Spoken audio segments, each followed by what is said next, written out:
Highways में एक बार फिर से स्वागत करता हूँ। फिजिक्स हाईवेज एक ऐसा चैनल है जो सभी स्टूडेंट्स को फ्री में एजुकेशन प्रोवाइड करता है। स्टूडेंट्स, आज हम लोग जो है कि डिस्कस करेंगे Compton scattering.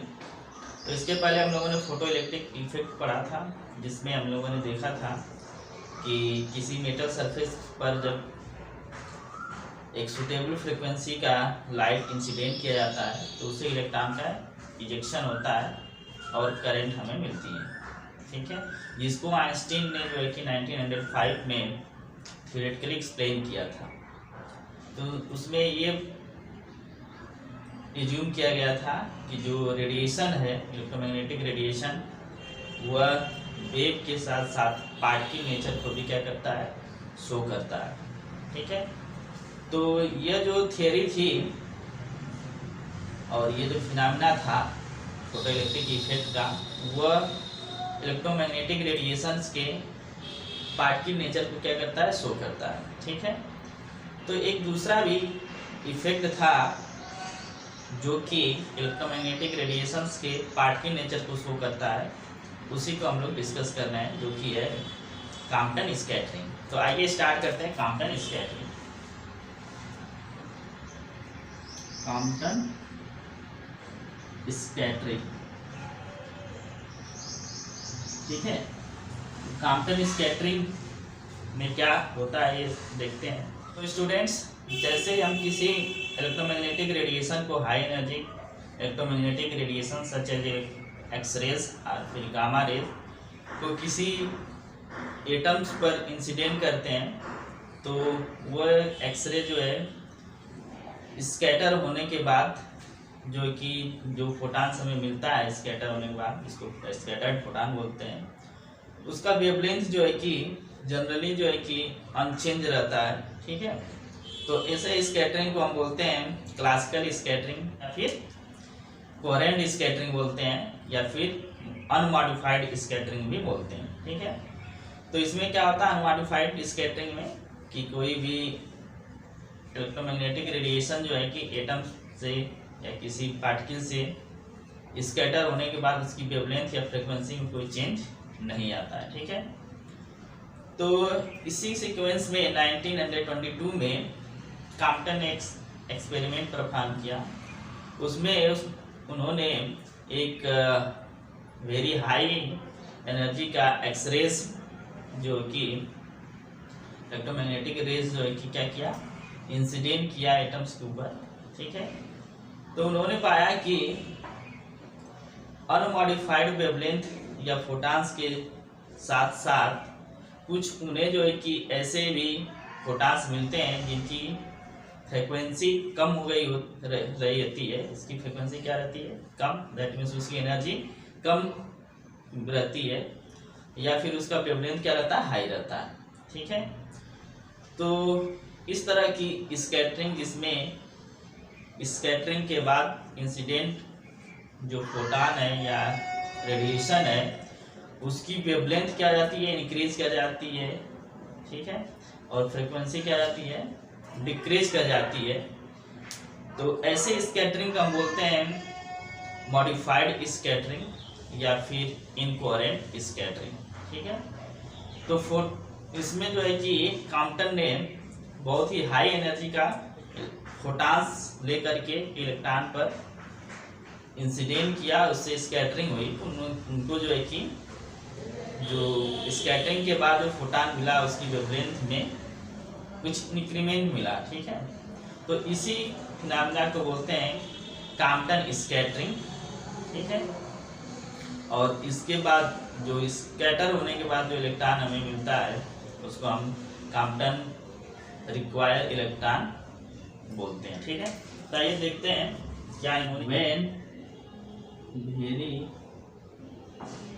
High energy X-rays are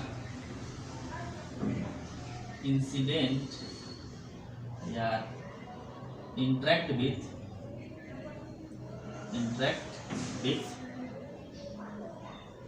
material या matter, interact with matter,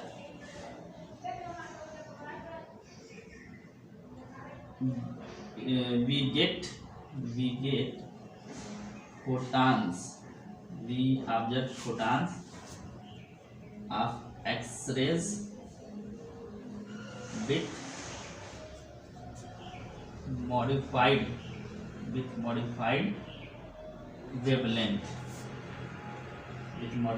wavelength, or modified frequency. ठीक है,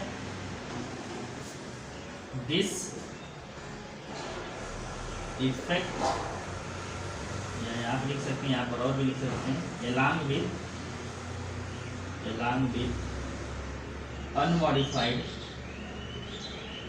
unmodified X-rays photons.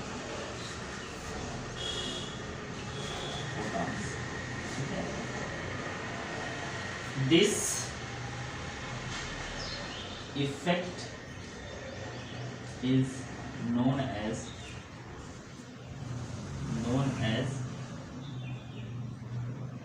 Compton's scattering,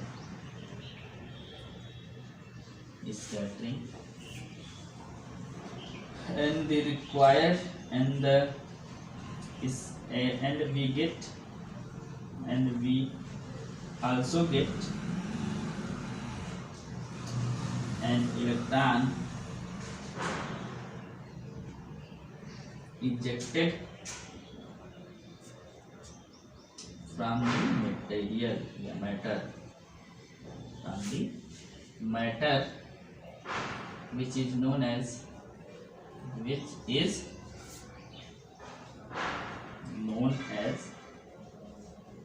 recoil, या Compton recoil electron, Compton recoil electron बोलते हैं। ठीक है, तो हमें यहाँ पर दो चीजें होती हैं, एक तो इलेक्ट्रॉन का इजेक्शन भी होता है साथ में, जिसको हम रिक्वायर इलेक्ट्रॉन बोलते हैं, और एक दूसरा फोटॉन्स मिलता है जिसका वेवलेंथ या फ्रीक्वेंसी क्या होती है, मॉडिफाइड होती है। ठीक है, तो यहाँ पर कुछ एजम्पशंस लिया गया, उस एजम्पशंस के बेसिस पर इसका जो है कि कॉम्पटन ने जो कितना अमाउंट में वेवलेंथ चेंज होता है उसका उन्होंने कैलकुलेशन भी किया। ठीक है, ठीक, तो यहाँ पर आते एजम्पशंस। ठीक है, तो इन्होंने 3 एजम्पशंस लिया। ठीक है, जिसमें से पहला था कि photons X-ray photons of frequency nu have energy h nu, यानी एक्सरे का कोई फोटॉन है, उसकी फ्रीक्वेंसी क्या है, न्यू है, तो उसकी एनर्जी क्या होगी, h nu, एंड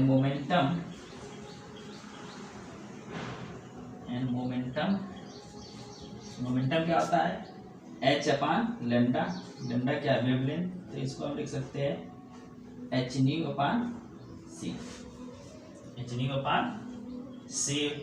हो जाएगा ये हमारा मोमेंटम। ठीक है, तो यह इन्होंने एज्यूम किया। ठीक है, वेयर यहाँ पे लिख सकते हैं, where c is speed of light, c क्या है, स्पीड ऑफ लाइट है, न्यू सी फ्रीक्वेंसी है, और लेमडा क्या है, wavelength, and lambda is wavelength of the photon. ठीक है, ये हो गया।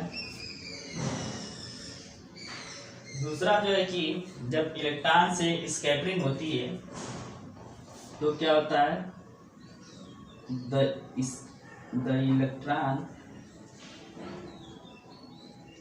which scatter या which collide with X-ray photon,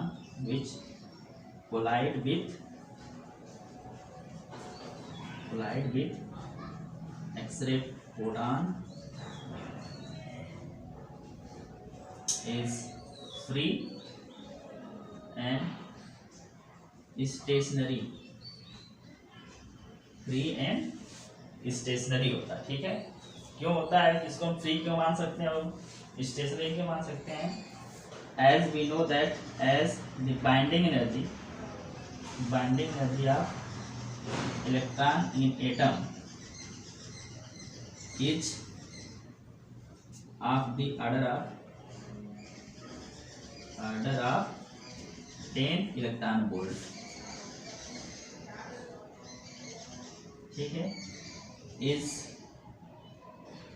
small as compared to the energy of photons, which is of the order of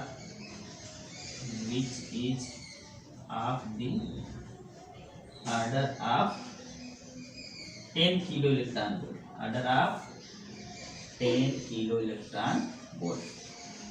तो इसके रिस्पेक्ट में देखा जाए फोटॉन्स की जो एनर्जी है वो 10 किलो इलेक्ट्रॉन वोल्ट्स की है, और जब यहाँ देखा जाए तो एटम के अंदर जो इलेक्ट्रॉन है उसकी जो बाइंडिंग एनर्जी है वो क्या है, 10 इलेक्ट्रॉन वोल्ट के ऑर्डर का है।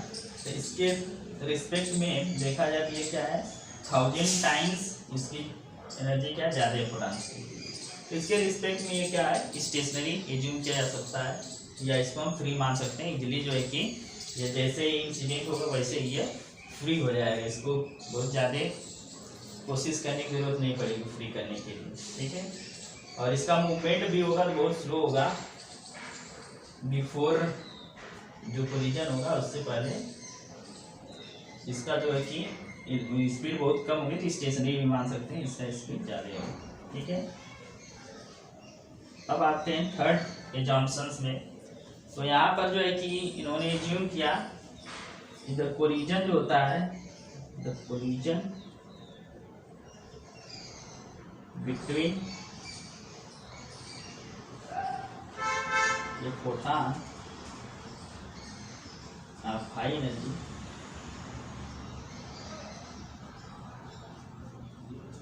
And an electron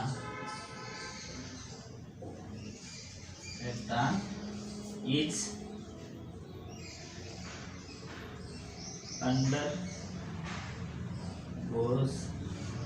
undergo elastic collision। ये बीच में क्या होता है, इलास्टिक कोलिजन होता है। तो इलास्टिक कोलिजन में क्या होता है, इलास्टिक कोलिजन में एनर्जी और मोमेंटम क्या रहता है, कंजर्व रहता है। therefore we can apply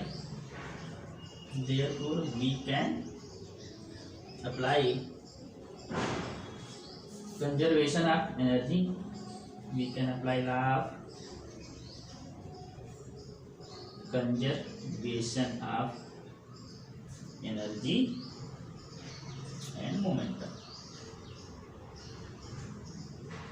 ठीक है, तो 3 एग्जाम्पल्स उन्होंने लिया। उन्होंने पहला एग्जाम्पल कि एक्सरे फोटॉन है जिसकी फ्रीक्वेंसी न्यू है, तो उसकी जो एनर्जी होगी एच न्यू होगी, और मोमेंटम जो होगा एच न्यू अपॉन सी होगा। ठीक है, दूसरा कि जो इलेक्ट्रॉन जिससे कोलिजन हो रहा है फोटॉन्स का वो फ्री रहता है और स्टेशनरी रहता है, और इसको हम फ्री और स्टेशनरी इस कंटेक्स्ट में मान सकते हैं कि जो इसकी बाइंडिंग एनर्जी होती है इलेक्ट्रॉन की वो 10 इलेक्ट्रॉन वोल्ट का होता है, और फोटॉन की जो एनर्जी होती है वो 100 किलो इलेक्ट्रॉन वोल्ट के ऑर्डर का होता है। तो एनर्जी देखा जाए, कंपेयर किया जाए तो उसके रिस्पेक्ट में इलेक्ट्रॉन्स क्या है, फ्री है और स्टेशनरी भी है। ठीक है, और थर्ड एजम्पशंस उन्होंने लिया कि जो कोलिजन होता है इलेक्ट्रॉन और फोटॉन्स के बीच में वो इलास्टिक कोलिजन होता है। कैसा कोलिजन होता है, इलास्टिक। तो यहाँ पर जो है कि conservation of energy and conservation of momentum को क्या कर सकते हैं, अप्लाई कर सकते हैं, इसमें कोई टेंशन की बात नहीं है। ठीक है, तो आइए आप देखते हैं इसकी थ्योरी क्या है, किस तरह से कॉम्पटन ने जो है कि इसको कैलकुलेट किया। ठीक है, तो आइए स्टार्ट करते हैं theory of the Compton scattering. ठीक है, तो इसमें लेट मान लेते हैं, let a photon having, photon with frequency लिख सकते हैं आप, photon with frequency nu having energy h nu and momentum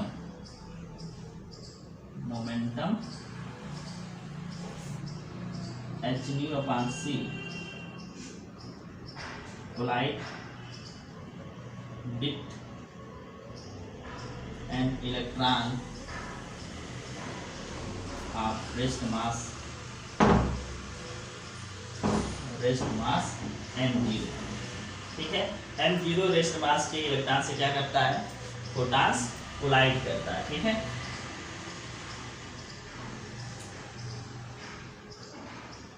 तो a part of energy of photon is used to eject the electron after collision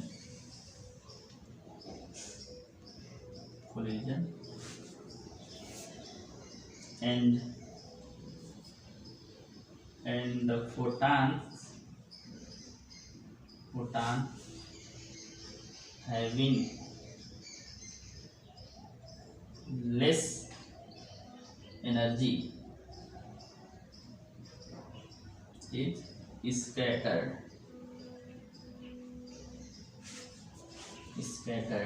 ठीक है। Scatter हो जाता है, ऐसा फोटॉन स्कैटर होगा जिसकी एनर्जी क्या होती है, कम होती है। तो एच न्यू एनर्जी का जो है कि फोटॉन से यदि कोलाइड करेगा इलेक्ट्रॉन से तो कुछ एनर्जी जो है फोटॉन्स की क्या होगी, इलेक्ट्रॉन एब्जॉर्ब कर लेगा, जिससे इलेक्ट्रॉन क्या होगा, एक डायरेक्शन में क्या होगा, कोलाइड हो जाएगा, रिक्वायर हो जाएगा, और जो फोटॉन होगा वो दूसरे डायरेक्शन में स्कैटर हो जाता है, ठीक है। तो इसकी जो एनर्जी होगी स्कैटर्ड फोटॉन की वो क्या होगी, लेस होगी, पहले से क्या होगी, लेस होगी, ठीक है। स्कैटर्ड इसकी मान लेते हैं having energy H new dash मान लेते हैं, ठीक है। न्यू से क्या होगी, इसकी एनर्जी न्यू डैश हो गई, ठीक ना। तब यहाँ पर ये जो इलेक्ट्रॉन फोटॉन्स है उसकी एनर्जी क्या है, बहुत ही हाई है। तो यहाँ जब हाई है तो ये जो इलेक्ट्रॉन कोलाइड करेगा, जो एब्जॉर्ब करेगा, तो ये काफ़ी एनर्जी इससे एब्जॉर्ब करेगा, ठीक है। तो जब ये इलेक्ट्रॉन रिक्वायर होगा तो उसकी एनर्जी भी क्या होगी, बहुत ही हाई होगी, ठीक है। The energy of the required electron will be very high, ठीक है। Therefore the velocity of electron,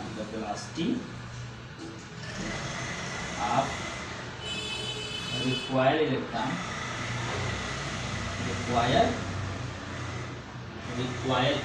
ही मान लेते हैं, will also be very high,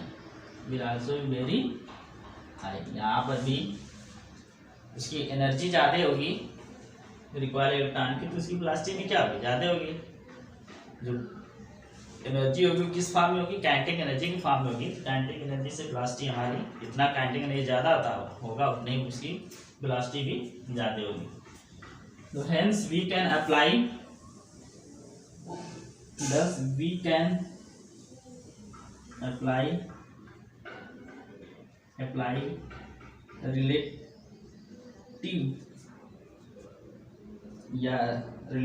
theory of relativity, we can apply theory of relativity,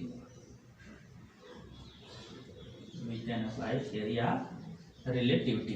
ठीक है, तो द थियरी ऑफ रिलेटिविटी का हम अप्लाई कर सकते हैं। तो रेस्ट मास m0 है, तो इसका मूविंग मास कुछ होगा। Therefore we can calculate, we can find the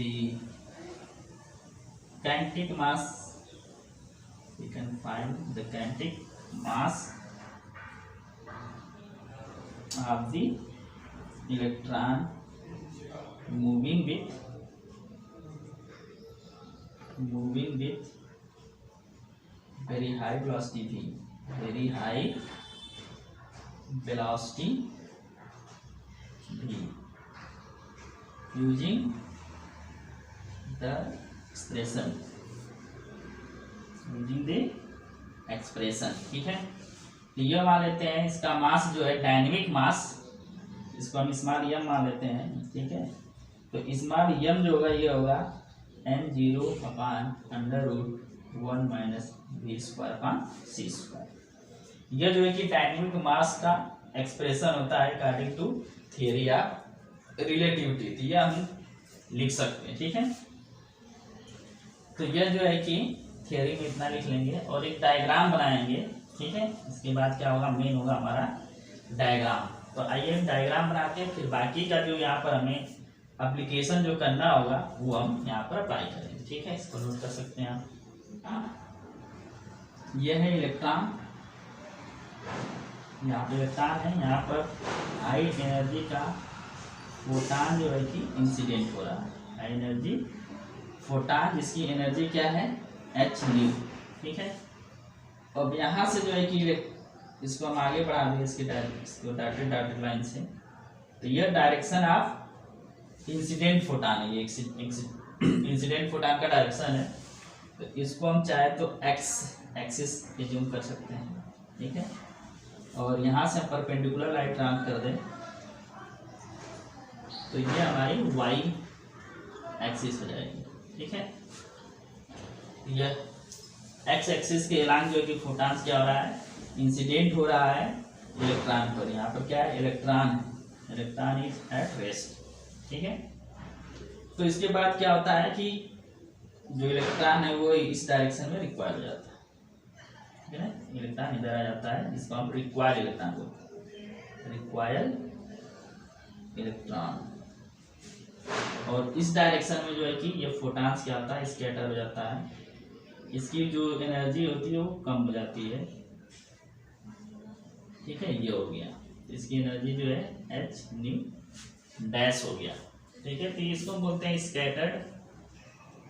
scattered photon. ठीक है, तो यह जो स्कैटरिंग हो रही है इसका जो डायरेक्शन है ये होगा, ये थीटा है। इंसिडेंट फोटॉन के रेस्पेक्ट में जो इलेक्ट्रॉन रिक्वायर हो रहा है वो थीटा एंगल से हो रहा है, और जो फोटॉन्स जो है वो स्कैटर जो हो रहा है वो फाई एंगल से हो रहा है। ठीक है, इसके बीच से लेंगे एंगल तो ये आ जाएगा फाई और ये जाएगा थीटा। ठीक है, तो इसका जो एनर्जी होगी यहाँ पर, एनर्जी वो तो होगी यहाँ पर एनर्जी ऑफ फोटॉन, वो क्या होगी h²।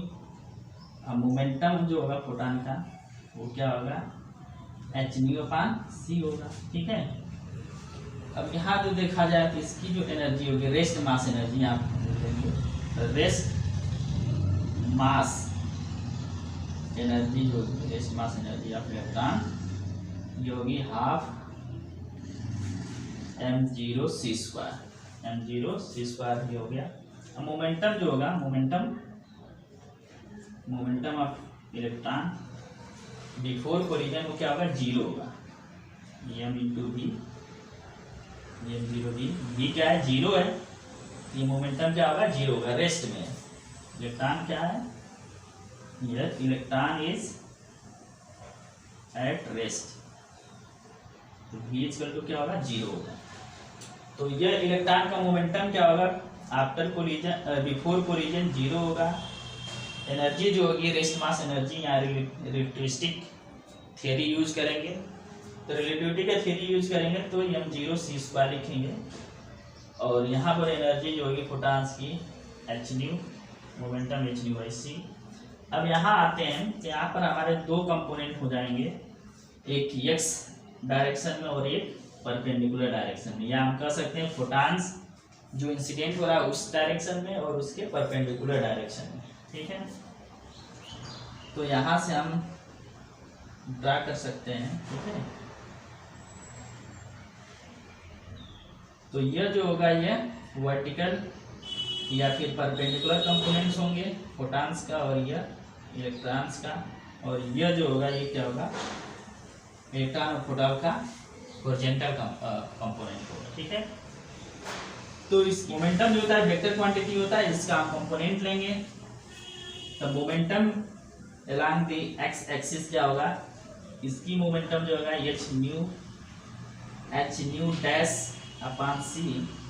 cos phi हो जाएगा। ये हो जाएगा momentum after collision, total momentum after collision along x axis. ठीक है, तो p after collision x along x axis ये क्या होगा h/c इंटू cos phi, ये कंपोनेंट। ठीक है, इसका ये कंपोनेंट।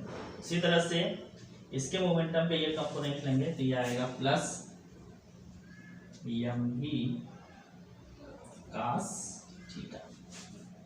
ठीक है, क्योंकि ये v वेलोसिटी से क्या कर रहा है, मूव कर रहा है, इसका मास क्या है, मूविंग मास स्मॉल m है, तो ये mv cos थीटा आ जाएगा। ठीक है, अब इसका हम परपेंडिकुलर कंपोनेंट लें तो ये आएगा h/c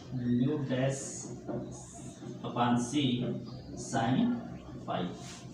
अब यहाँ पर लेंगे इसका ये कंपोनेंट तो यहाँ पर ये आएगा mv sin थीटा, और ये नीचे साइड में है तो ये कर देगा माइनस में mv sin थीटा। ठीक है, तो ये पूरा डायग्राम हम अपने से क्या करेंगे बना लेंगे। ये सबसे इम्पोर्टेंट डायग्राम है। इस डायग्राम पे यदि हमने बना लिया, समझ लिया, तो हमारा जो बाकी चीज़ें जो कैलकुलेशन है वो